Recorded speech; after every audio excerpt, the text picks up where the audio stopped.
मेरा अनुमान है कम से कम 5,000 लोग जनपद देहरादून में अकेले पेंशन प्राप्त कर रहे होंगे। सक्रिय आंदोलनकारियों की कैटेगरी में, जेल घायल आंदोलनकारियों की कैटेगरी में। अब 2 अक्टूबर को भी उनके पास यहां मत्था टेकने का समय नहीं है, तो भैया तुम पेंशन जीवी हो क्या?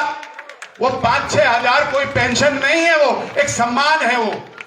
वो 5 रुपए हो, 50 हो, 50,000 हो, 10,000 हो, वो एक सम्मान है और हम उस सम्मान का भी ख्याल नहीं कर रहे हैं। यहां 100 से ज्यादा संख्या कभी नहीं पहुंचती।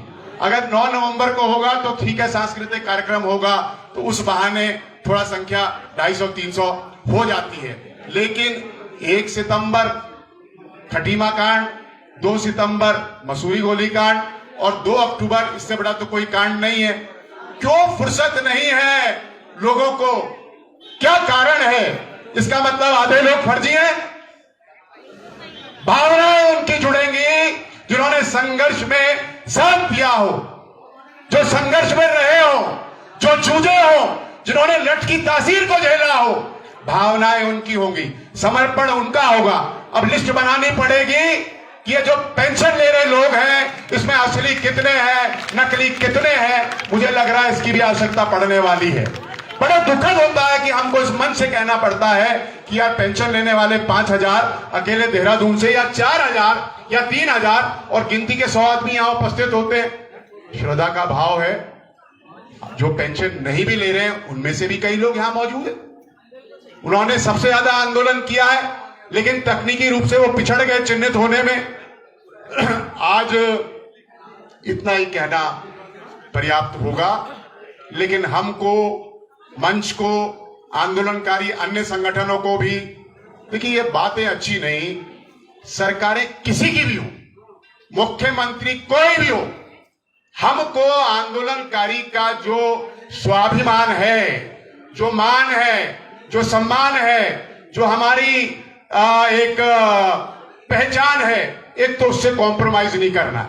अरे यहां मंत्री आए, मुख्यमंत्री आए, सांसद आए, वर्तमान आए, पूर्व आए, लेकिन जो लोग राज्य निर्माण की मूल अवधारणा के विपरीत आचरण करते हैं, कहते कुछ है, करते कुछ है, यहां मत्था टेकने से थोड़ी ना सम्मान हो जाएगा शहीदों का। अरे तुम जो काम कर रहे हो, विधायक हो, सांसद हो, मंत्री हो, पूर्व मुख्यमंत्री हो, वर्तमान में मंत्री हो, या कोई भी हो, वर्तमान हो या पूर्व हो, जो राज्य निर्माण की मूल अवधारणा के अनुरूप इस राज्य के लिए काम कर रहा है, निश्चित रूप में उसका सम्मान कीजिए। बाकी का तो कॉलर पकड़ के सवाल जवाब करिए। वो शांति भट्ट जी ने यही सही कहा, अरे यार सब कुछ तो करके चले गए, सब उल्टे सीधे काम, और यहां शहीद स्थल में आके तुम धरना दे रहे हो, वो नतमस्तक हो जा रहे हो। तो हर नागरिक की, हर आंदोलनकारी, अरे नागरिक तो तब पूछेगा जब आंदोलनकारी लीड करेगा।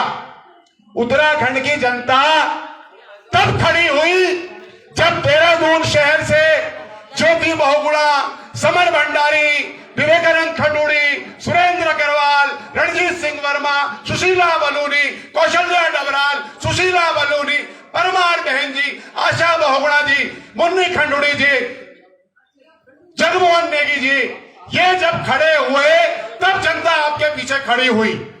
ऐसे ही कहना कि स्वतः ही आ गई, स्वतः ही आ गई, आई स्वतः ही है, लेकिन भैया लीड तो करना पड़ता है ना। हर आदमी सीने पे या सिर पे गोली खाने की हिम्मत स्थिति में नहीं होता। लीड तो, झंडा तो किसी ना किसी को उठाना पड़ता ही है। जनता की तब हौसला अफजाई होती है, फिर 2 आते हैं, 200 आते हैं, 500 आते हैं, 1000 आते हैं, फिर हजूम बनता है, फिर वो लोग भी आते हैं जो आना नहीं भी चाहते, फिर देखा देखी आते हैं, मन में कुछ और होता है लेकिन आते हैं, मंचों से भाषण देके भी जाते हैं। बहुत से लोग ऐसे हैं इसी उत्तराखंड में जो उस आंदोलन के दौरान जो है राज्य निर्माण आंदोलन का विरोध कर रहे थे, ऐसा लोगों का कहना है, लेकिन वो विरोध में जेल चले गए, अब वही नौकरी पा गए, ऐसा लोगों का कहना। ऐसा मेरे पास पुष्टि जानकारी नहीं है। विशेषकर उधम सिंह नगर में ऐसे बहुत से लोग हैं जो राज्य निर्माण के विरोधी रहे, लेकिन वो भी लड़ाई झगड़े में जेल चले गए। अब सरकार के जियो में तो ये लिखा नहीं है कि जो आंदोलन कर रहे थे उनको नौकरी मिलेगी और जो विरोध कर रहे थे उनको नहीं मिलेगी। तो इस स्टेट में तो अजब गजब सब कुछ हो रहा है।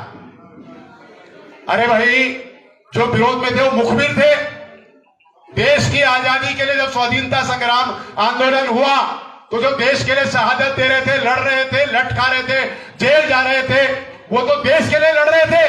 लेकिन जो अंग्रेजों के मुखबिर थे वो भी अगर जेल गए उस दौरान, वो स्वाधीनता सेनानी कैसे हो सकते हैं? मित्रों, ठीक है, आप सब लोग अपने गुबार निकालते हैं, इन मंचों के माध्यम से अपनी भावनाओं का प्रकटीकरण करते हैं। जो भाव हम और मंचों पे बोलने के लिए और सुनने के लिए लोग सत्य ही सुनना चाहते हैं।